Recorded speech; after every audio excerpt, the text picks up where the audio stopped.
evening and welcome to the Hometown News TV. I'm John Young. And I'm Lori Young. And in this week's Hometown News, we have Harvey McKay, Lessons Learned from Movies. Tom Keene, The Good Old Days, his article this week is on lights. Dave says, problems with co-signing for loans, and whether or not you should invest in online apps. John's Smalltown DIY article this week is on 'Tis the Season for Stress. For this week's upcoming events, we have Santa Day. That's going to be held in St. Rosa on Saturday, December 16th. The Bob Show is going to be playing at All Stars, so you might want to check that out.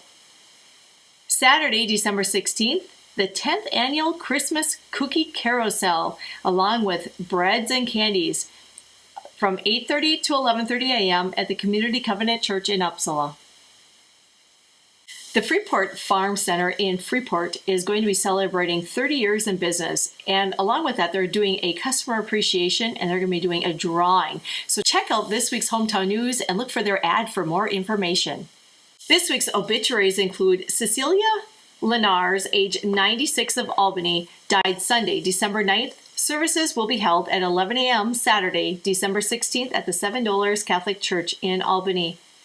Ellen Frances Meyer of Long Prairie died December 7th, 2017.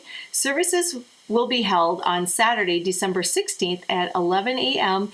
at Peace United Church in Long Prairie. Theodore V. Ted Kane, age 91 of Long Prairie, died Wednesday, December 6th. Funeral services were held Wednesday, December 13th at St. Paul's Lutheran Church in Melrose. Private graveside services will be held Friday, December 15th at St. Benedict Cemetery in Avon for Severin Jans, who died Sunday, December 9th.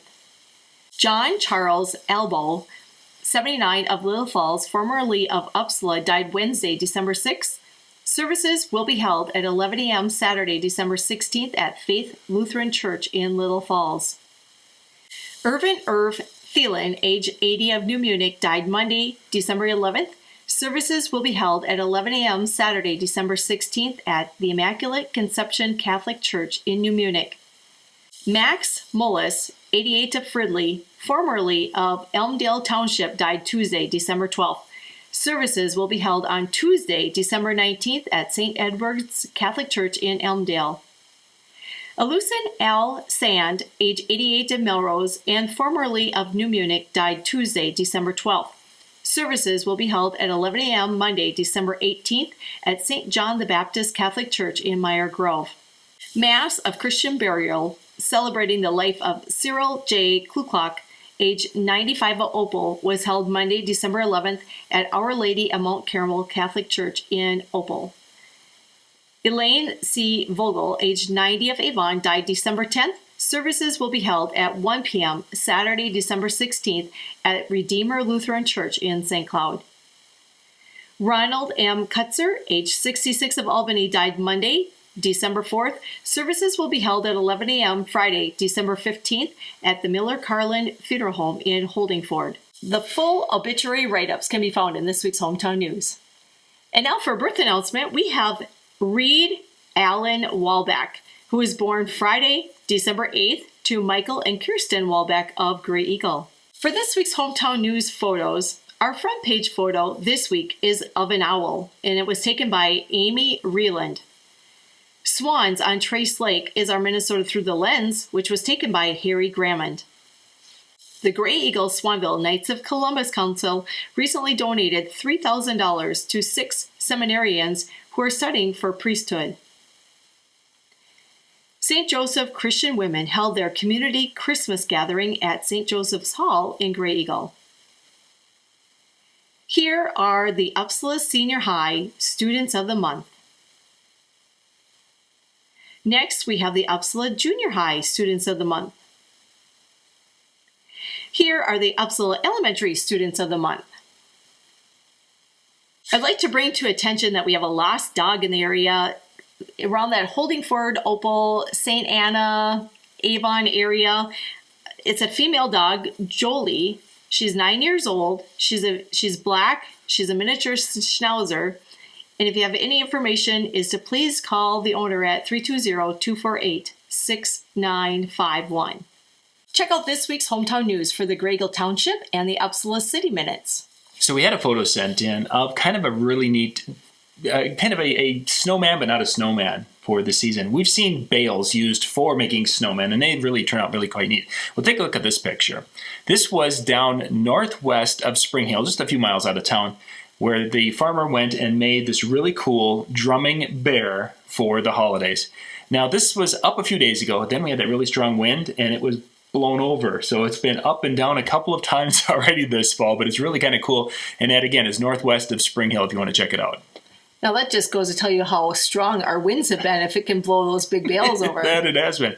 They were saying we had some gusts up to 50 miles an hour earlier this week from the winds and such. Today was actually kind of nice on route because it's like without the wind, it almost seemed like there was a heat wave out there, even though the temperature has been the same in the teens, but just without having that strong wind, that just kind of bites through a person, it felt like a heat wave. And you could tell because it was a little bit nicer weather, people were out. I saw little portable fish houses out on a lot of the lakes. Not too far out on the lakes, but they were starting to show up around the area and such. And I was asking around for fishing reports, and so far everyone is holding pretty tight. If they are catching anything, they're not talking about it quite yet, but you're definitely seeing people starting to venture out onto that ice. And we had a couple of really cold nights, so it was able to make some ice this year. It's just, don't take those big houses out quite yet.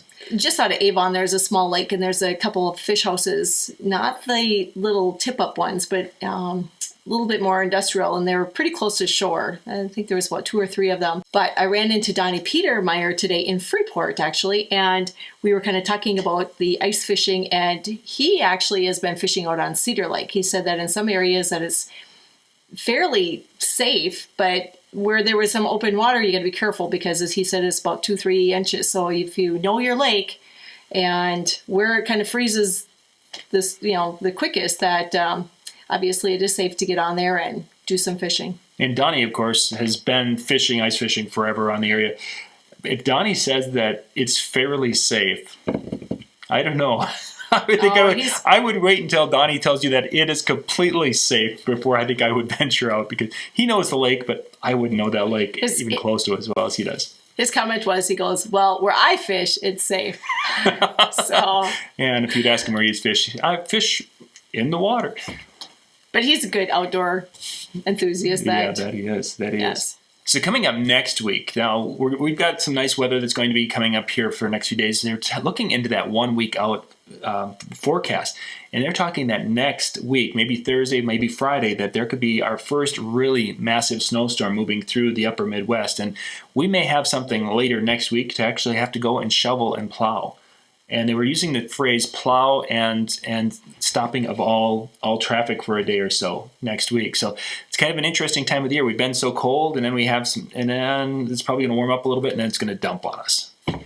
Well, I don't know. Are you just teasing us on that? Yeah, exactly. Every time I've looked at the long-range forecast, it changes 3 days later. But so if we finally get that snow that I'm predicting it here, and if we finally get it, then I'm 1 for 4 or 5 on our long-range forecast so far this year. I like to listen to Spirit 92, of course, because they're full of Christmas music right now. And but they were saying that it looks pretty promising for a white Christmas this year. So, but I'm not going to hold my breath. That fits into what I just said. That 6 inches to a foot of snow next week will be white for Christmas. We'll have a white bear drumming instead of a brown one. Well, that should wrap up our show for today. Thank you for watching. And if you get a chance, go to the Hometown News website where you're going to be able to find this week's issue, and you're going to find some of the back issues of the Hometown News. And in there, you're going to find some upcoming events and some different things that are going to be happening over the holidays around our area. And be sure to do business with our local advertisers and thank them, because without them, we wouldn't be bringing you the Hometown News. I'm Lori from the Hometown News TV. And I'm John from the Hometown News TV. Thanks for watching. Good night.